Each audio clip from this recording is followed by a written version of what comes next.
Welcome to the Rim Brake Rodeo. We hope this video helps. Start now, power down and force restart the device so you begin from a known state.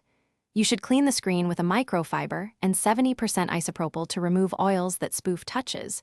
Remove any screen protector. Next, boot into safe mode or the built-in diagnostics.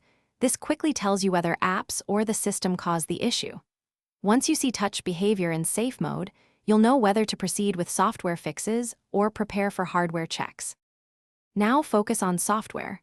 Update the operating system and any touch or display drivers because many glitches come from outdated firmware.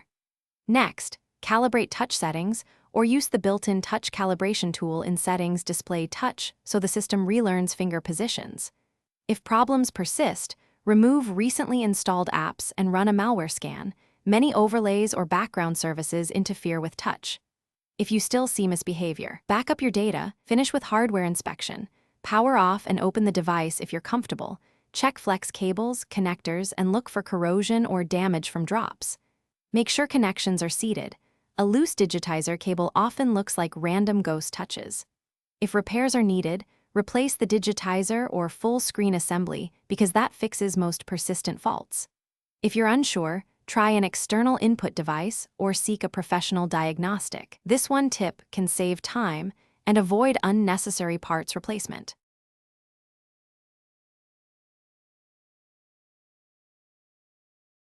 Thanks for watching. Consider subscribing if we helped you.